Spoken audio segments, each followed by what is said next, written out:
Thank you, Debbie, for your remarks, and more importantly, with that information. And I think as long as General Metz and I are around, you don't have to worry. We're going to keep doing this event no matter what.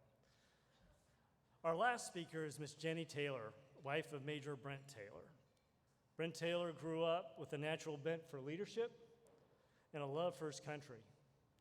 After 9/11, he and his 5 brothers decided they needed to serve their country by joining the military. Brent enlisted first as an Army soldier in the Utah National Guard and subsequently was commissioned as an officer in the Military Intelligence Corps. Brent saw himself as a citizen soldier. Not only did he have 4 deployments during the war on terrorism, but he also served on North Ogden City Council, and in 2013, he was elected mayor. On November 3rd, 2018, he died in Afghanistan from an insider attack while training Afghan forces. His body came home on Election Day, 2018, a fitting day for a well-loved civic leader. He was 39 years old and left a wife and 7 children, one just an infant. Please welcome Ms. Jenny Taylor, Gold Star spouse.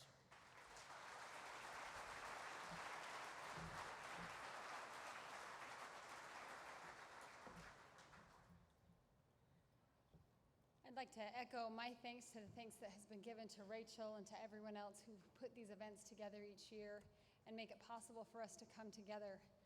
I'll tell you, as I hear the stories, as I listen to Dylan speak and to Justin's mom and just listen and hear these stories, my heart as an American just tears right at me. And I feel so grateful and so sorry for your loss. And then it's so overwhelming to look around a room like this, or a room at TAPS, or a room with the Gary Sinise Foundation, and realize that every single person in this room has experienced that kind of loss. So my story is a lot like your story. I fell in love with someone who was in love with this country, who was in love with freedom, who was in love with hope and opportunity, not just for himself, and not just for me and our kids, but for humanity. We met on a blind date, and it was a disaster. After that, he asked me out a second time, and on our first real date, I remember getting to know each other, and he mentioned something about wanting to join the military. It was 2003, and I'm a really patriotic person. But the second he said something about wanting to be in the military, my stomach hit the floor. And I caught myself thinking, why in the world do I care if this kid wants to join the Army? I just barely met him.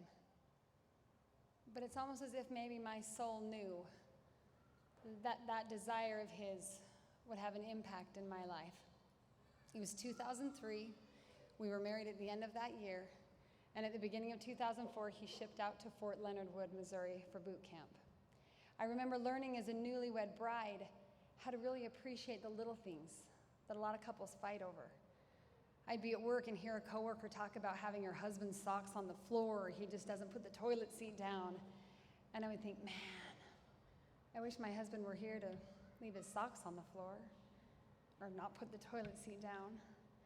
And I would ache, and my heart just felt so far away, even though I was in Utah and he was in Missouri, but we had to write letters because we didn't have Skype and FaceTime, and it wasn't allowed anyway. But we really grew closer to each other, and we shared in that mission. At one point during that boot camp experience, he was on some early morning ruck march.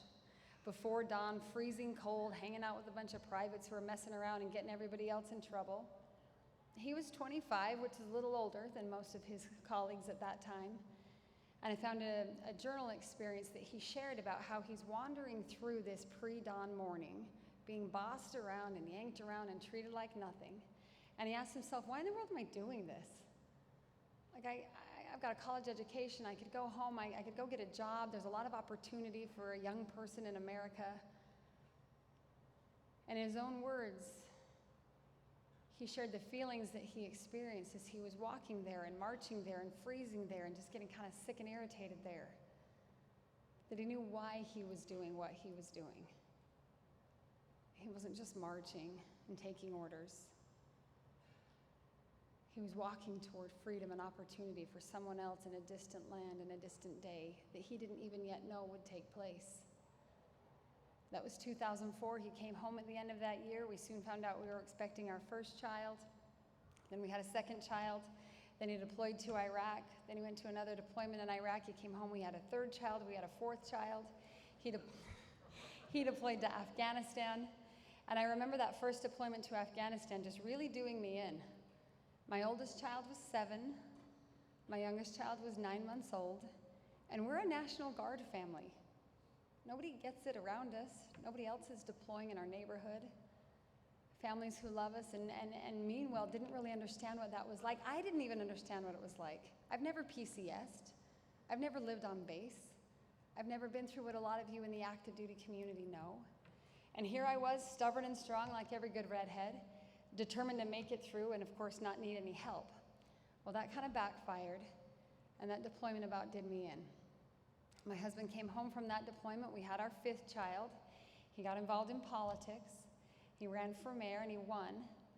And at that point, it felt like this commitment to service and opportunity and hope and freedom kind of shifted away from military and more into politics and civic service. Still the same vein, still the same purpose, still the same drive, still the same shared family commitment, but it looked different. He stayed in the National Guard, and 1 weekend a month, he went down on a Saturday and Sunday in uniform. A couple weeks a year, he'd go to Japan or Korea and bring back all kinds of goodies and treats for the kids.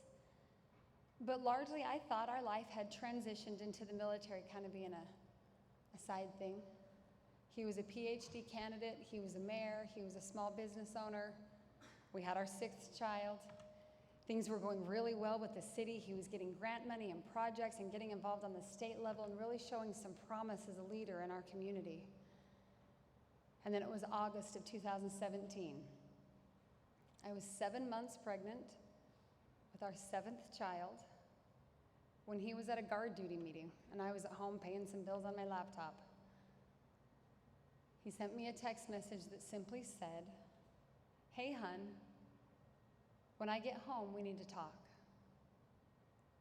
You know, I've been married to this man for 15 years through these 3 deployments and elections and all kinds of crazy ideas. I knew what we needed to talk about. And I sent him a text back that simply said, "Where are you going and for how long?" The answer was Afghanistan, and for up to 400 days, which of course is how the paperwork reads. It was November, the baby was born. It was August when we had that conversation. The baby was born in November. 2 months to the day of her birth, he got on a plane and went to Afghanistan for the 2nd time on his 4th combat tour. We had all kinds of problems at home that year, which it seems always happen when our loved ones are deployed. And he was fighting his battles, and that was enough for me to worry about because I had to fight my own. I had a nursing baby and a 12-year-old and every other age in the middle. I had a 2-year-old that wouldn't sleep and a 6-year-old that wouldn't calm down and a 10-year-old that didn't want to talk to me about anything. And so I was kind of in my bubble of my world feeling like, man, I'm exhausted. And sometimes he'd call and be like, "Honey, I can't even talk to you. Like, I've got to go put these kids to bed and the dishes and PTA and school and homework and backpacks. I'm glad that you're fighting the Taliban, but I've got real things going on here." Then toward the end of the deployment in August, he was able to come home on leave for a couple of really awesome weeks. Now, I don't know about any other Gold Star spouses in this room, but leave is not always awesome. Sometimes leave is really hard because they come home, but there's kind of that you're here, but you're leaving again, and the kids aren't sure how to adjust, and it's like dad wants to come in and give orders because he's the major, but like the 2-year-old doesn't care. But this leave was different. It was beautiful. Everyone got along. We made all kinds of memories with the kids. The other little things that sometimes seem to fester or bother just didn't even exist. And we had a lovely time in August, and then we took him back to the airport and sent him back to Kabul. And I got busy getting kids ready for school and settling back down because dad's gonna be home soon. Now you know, if you've got children, that once it's Halloween, Christmas is around the corner. And he left in January, he'll be home around January. So by the time we made it to October, I was starting to get in cruise control, thinking we got this. I'd finally learned how to kind of balance the kids, the baby's getting a little older. I learned how to ask for help, which made a huge difference. And the last Sunday of October, we were in church, and one of our fellow churchgoers came up to me and said, "Jenny, how are you doing? How's your husband?" And I took a big sigh of relief. I said, "You know what? It's going so great. It's almost Halloween.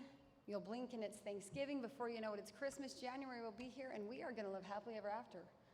Because I was convinced that as soon as he got home, everything would be perfect, and kids would listen, and dishes would do themselves, and it would just be fine.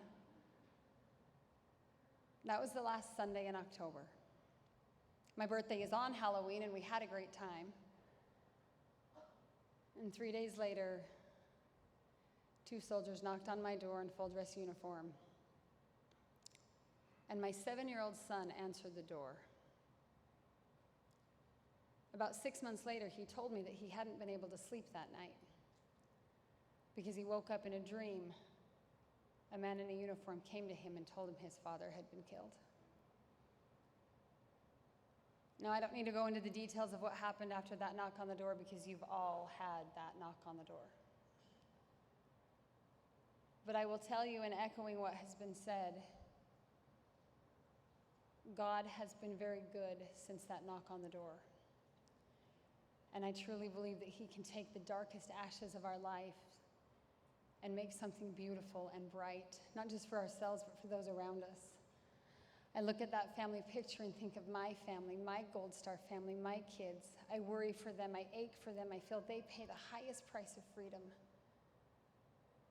And then I look around this room and I see all of you, my Gold Star family. I haven't even been a Gold Star widow 3 years yet. I still get TRICARE Prime. And I know some of you from all over the country. I know that you really get it. I know that when the war is raging in Afghanistan and political pundits are spinning it each way and everyone's saying, is this worth it? It was all in vain? I know every one of you in this room say, absolutely not. We know what our men and women in uniform fought for and continue to fight for. And we're all in this room because we love someone who believed some things are worth dying for. There's a lot of heartache in being Gold Star. There's broken dreams and lost opportunity. There's what ifs and things I thought for sure we'd get to do together. But I'll tell you, I've never had a title more honorable to me, second only to mother, to say I'm a Gold Star widow.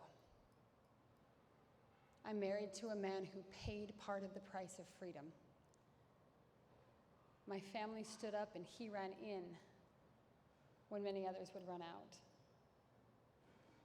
And he would do it again for you and for me, just as so would your heroes every single day.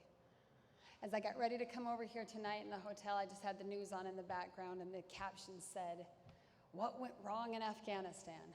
And we're all going to spend weeks and weeks and weeks talking about what went wrong in Afghanistan. And I think there's value to that. We do need to figure out what went wrong or what goes wrong or how to make it better in the future. But I'd rather have the conversation of the good that's been done in places like Afghanistan and like Iraq and like Syria and like North Ogden, Utah, and our National Guard and our Reserve and our active duty components around the world. Let's have that conversation as Americans. It's been a devastating few weeks. Coincidentally timed with this 20th anniversary of 9/11, it feels very heavy some days. And yet I'm hopeful and prayerful that it can be a wake-up call, not just to us, not to those of us who know what it feels like and what it costs, but to the rest of America. Less than 1% of this country currently wears a uniform. That's an overwhelming statistic. And we could get down about that and feel like, man, the rest of us are slacking. But I choose to look at it a different way. For every one man or woman in uniform, there's 99 of us. 99 of us they're willing to protect. And it should be 99 of us having their back, having each other's backs, standing up for the families, not just of the fallen, but those who keep fighting the fight. I love this country. And I know my husband loved this country long before we ever fell in love with each other. I miss him with every minute of every day. Sometimes it feels like he died just yesterday, until I look at my baby, who's almost 4. And it's a stark reminder that time has continued to march on. But you better believe you're not going to find us sitting in a corner, pitying ourselves, or wondering if it was worth it. Because just like my husband on that ruck march at boot camp, we're going to put our feet one foot in front of the other, marching to give freedom and opportunity a chance for ourselves, for our families, for our communities, and for this world. And we'll probably fall short and not be able to fix it all at once. But just like my husband and your son and your brother or sister or daughter or friend, we're going to prove they were willing to die trying. I'm going to live with every same amount of dedication. God bless each of you. God bless each of us, our children, the nieces and nephews, the fathers, the friends, the brothers, the sisters. God bless us to come together, to work together, to stand tall and proud, and to help the rest of America understand how ridiculous it is if they ask if my husband died for nothing. And what a ridiculous claim that would be to make to my little baby Caroline and say, I'm sorry your father wasted his life. You'll have a really hard time convincing her of that because she knows her father is a hero who died trying. I love you each. I love this country. I love the great God who gives us that freedom every day. And I pray that as we come together as a country, we'll be able to put politics aside and find opportunities to stop pointing fingers, but instead ask the pointed questions, and then work hand in hand and arm to make sure that the greatness of America continues one day, one decade, and one generation at a time. Thank you.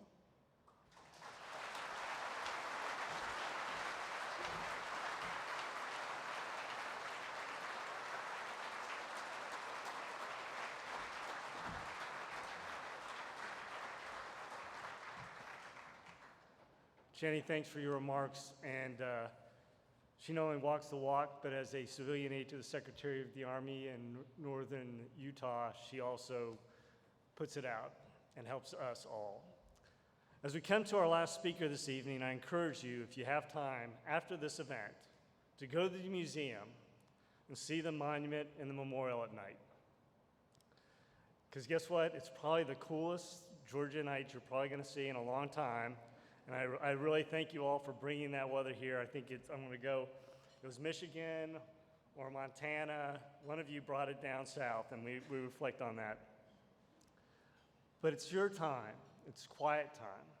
Tomorrow morning may seem a little hectic, but I'll tell you there's magic under the lights. And that's where I met Ms. Jenny Taylor 2 years ago. Because that's where you get to exchange those stories. And that's where this bond and camaraderie of being a Gold Star community and a family that will always have a place here in Columbus, Georgia, you can reflect and know that we'll be here again next year. At this time, I have the privilege of introducing our last speaker, Lieutenant General Retired Tom Metz, the chairman of the board of the National Infantry Museum Foundation. He's a phenomenal mentor, combat leader who's served our nation for over 40 years, and no stranger to combat. He was also my commander as the commander of the Multinational Corps Iraq in 2004, 2005. Sir.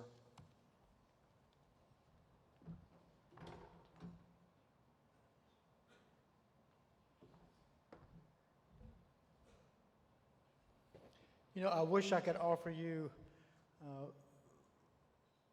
thoughts of hope and love and all that we've heard. But I'm the kind of guy that often gets choked up. I don't know, that's just the way God made me. But I'm blessed with this particular position as the chairman of the National Infantry Museum Foundation. And in addition to that, on another side of the aisle, I'm the